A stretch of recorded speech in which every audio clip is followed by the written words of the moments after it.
தொடர்ந்து நெறியாளர் ஜெனிஃபர் இணைந்திருக்கிறார். ஜெனிஃபர், விஜய் பேசிய அந்த பேச்சினுடைய முக்கியமான அம்சங்கள் எல்லாம் என்னென்ன, அதில் முன்வைக்கப்படக்கூடிய பார்வைகள் எல்லாம் எதுவாக நாம் பார்க்கலாம்?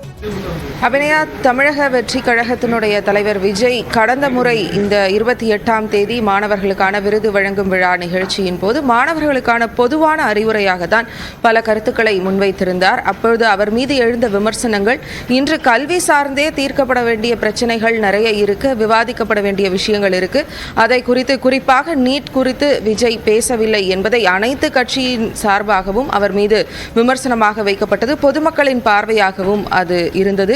அந்த விமர்சனங்களுக்கு பதிலளிக்கும் வகையில் தான் இன்று விஜய் பேசியிருக்கிறார். இதில் அடிக்கோடிட வேண்டிய விஷயம், கடந்த முறை 28ஆம் தேதி அவர் பேசும் பொழுதே மீண்டும் 3ஆம் தேதி இருக்கக்கூடிய மாணவர்களிடம் நான் பேசுவதாக இல்லை, ஏன்னா தொடர்ந்து அறிவுரை சொல்வது என்பது எனக்கே பிடிக்காத விஷயம், அதனால மாணவர்களுக்கும் பிடிக்காது, அவர்களுக்கும் சேர்த்து தான் நான் இன்னைக்கு பேசுறேன் அப்படிங்கிற ஒரு விஷயத்தை அவர் சொல்லியிருந்தாலும் கூட இன்று மீண்டும் அவர் பேசியிருக்கிறார். அதற்கு முக்கியமான காரணமாக இந்த நீட் எதிர்ப்பு குறித்து அவர் வாய் திறக்கவில்லை என்பதற்கான விமர்சனங்களும் அந்த விமர்சனங்களுக்கு பதிலளிக்க விஜய் முடிவெடுத்திருப்பதாக தான் பார்க்க முடிகிறது. அந்த வகையில் இன்று அவர் பேசியிருக்கக்கூடிய கருத்துக்கள் என்ன அப்படின்னா, நீட் விலக்கு வேண்டும் அப்படின்னு சொல்லி தமிழக சட்டப்பேரவையில் எடுக்கப்பட்ட தீர்மானம், அந்த தீர்மானத்திற்கு நான் முழு ஆதரவு அளிக்கிறேன் அப்படின்னு முதல் முறையாக தன்னுடைய அரசியல் நிலைப்பாடு என்ன என்பதை ஓரளவு புரிந்து கொள்ளும் அளவு ஒரு விஷயத்தை அவர் பேசியிருக்கிறார் என்றே சொல்ல வேண்டும். ஏனால் கட்சி தொடங்கி பல மாதங்கள் ஆன போதும் கூட அவர் எந்தவிதமான அரசியல் நிலைப்பாடு எடுக்கிறார் அப்படிங்கிறதுல ஒரு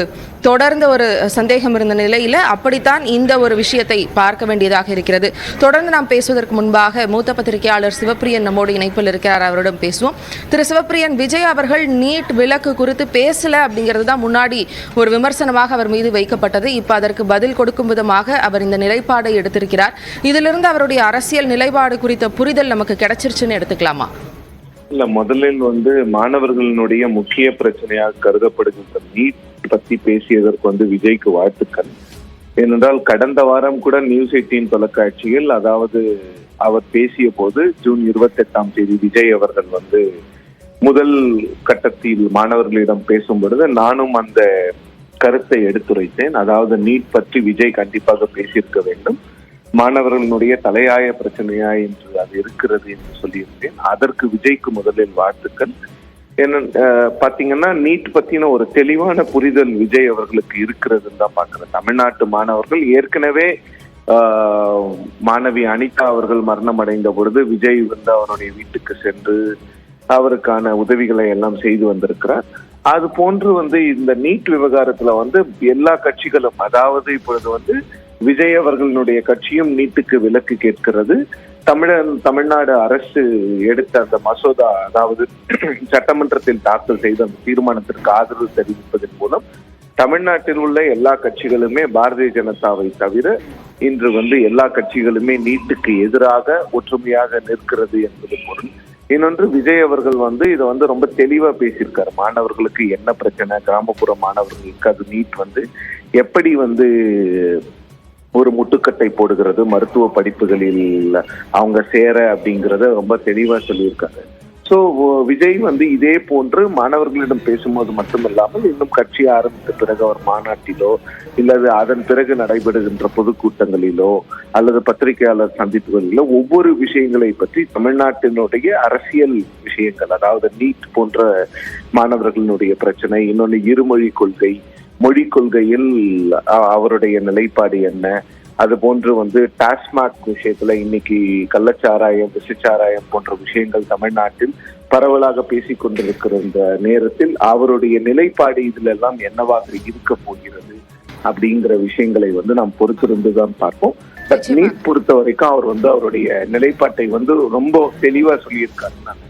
திரு சிவப்பிரியன், இந்த ஒரு குறிப்பிட்ட உரையில் அவர் சில முக்கியமான விஷயங்களை நம்ம பார்க்க வேண்டியிருக்கு. அவர் மத்திய அரசை ஒன்றிய அரசு அப்படின்னு குறிப்பிட்டதாக இருக்கட்டும், பொதுப்பட்டியலை கொண்டு வரணும், மாநில அரசுகளுக்கு அதிக உரிமை வேண்டும் அப்படின்னு சொன்னதில் மாநில அரசினுடைய உரிமைகளை பேசுவதாக இருக்கட்டும், அவர் இங்கே இருக்கக்கூடிய திராவிட கட்சிகளினுடைய நிலைப்பாடோடு அவர் ஒத்து போகிறது அப்படிங்கிறது, அவர் கொள்கை விளக்க அந்த கூட்டம் நடைபெறும் வரைக்கும் அவருடைய அரசியல் நிலைப்பாடு கூட்டி புரிந்து கொள்ள நம்ம காத்திருக்க தான் வேண்டுமா?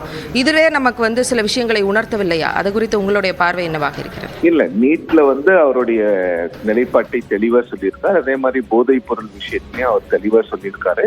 ஏன்னா அன்னைக்கு என்னோட கருத்து கூட என்னன்னா, மாணவர்களிடம் பேசும்போது அந்த ஸ்கோப் வந்து ரொம்ப கம்மியா இருக்கும். ஒரு அரசியல் விஷயங்களை முழுவதுமாக பேச முடியாது. ஆனால் போதைப் பொருள் எப்படி மாணவர்களை பாதிக்கிறதோ அதே போன்று நீட்டும் மாணவர்களை பாதிக்கிறது.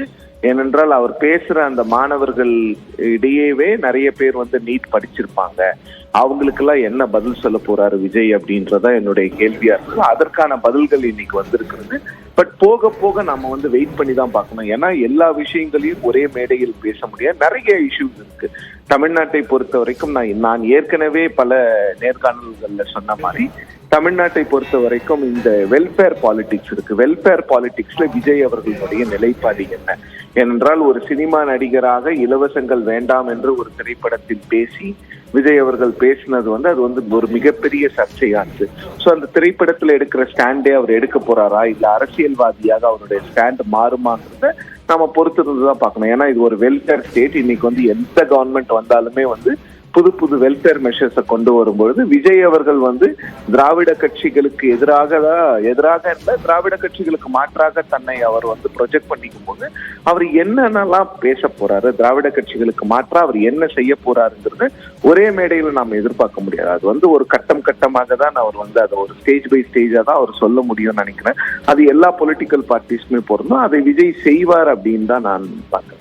நிச்சயமாக. இணைப்பில் வந்து தங்களுடைய கருத்துக்களை பகிர்ந்து கொண்டமைக்கு நன்றி திரு சிவப்பிரியன்.